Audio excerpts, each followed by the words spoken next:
প্রকাশ্যে তেহরানে হামলার নিন্দা জানালেও গোপনে ইসরায়েলকে সহযোগিতা করেছে আফগানিস্তান সহ ৫ মুসলিম দেশ। ইতিমধ্যে সৌদি আরবের বিষয়টি প্রকাশ্যে এসেছে ইসরায়েলি সংবাদ মাধ্যম ইসরায়েল হাইওয়েমের এক অনুসন্ধানী প্রতিবেদনে। পত্রিকাটি জানিয়েছে, সম্প্রতি ইরান ও ইসরায়েলের মধ্যে চলা ১২ দিনের সংঘাতে সৌদি আরব ইসরায়েলের স্বার্থ রক্ষায় গুরুত্বপূর্ণ ভূমিকা রেখেছে। এর অংশ হিসেবে দেশটি জর্ডান ও ইরাকের আকাশসীমায় হেলিকপ্টার পাঠায়, যার মাধ্যমে ইরান থেকে ছোড়া বিস্ফোরক বোঝাই ড্রোনগুলো ধ্বংস করা হয়েছে। তবে সৌদি সরকার এখনও এ বিষয়ে আনুষ্ঠানিক কোনো মন্তব্য করেনি।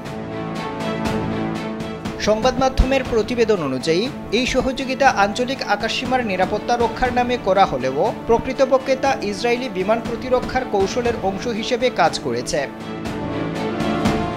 সৌদি আরবের বিমান বাহিনী বেশিরভাগ ক্ষেত্রেই যুক্তরাষ্ট্রের দেওয়া যুদ্ধ বিমান ও প্রতিরক্ষা সরঞ্জামের ওপর নির্ভরশীল।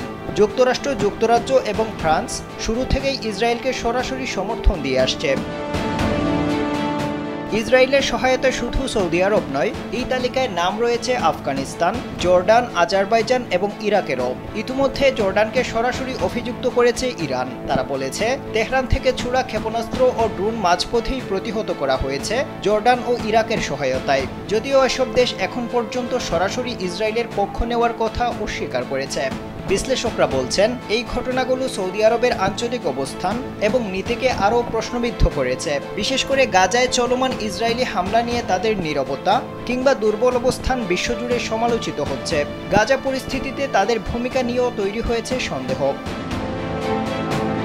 এদিকে যুদ্ধ শেষ হওয়ার পরপরই ইসরায়েলি গুপ্তচরদের ধরতে সাঁড়াশি অভিযান শুরু করেছে ইরান।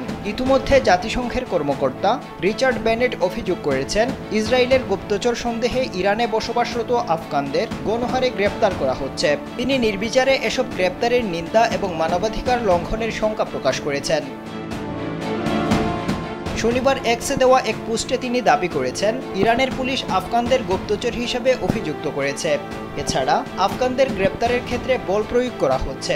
বর্তমানে ইরানে প্রায় ৩০ লাখ আফগান বসবাস করেন, যাদের বেশিরভাগের কোনো বৈধ কাগজপত্র নেই। আফদাল হুসাইন, কালবেলা।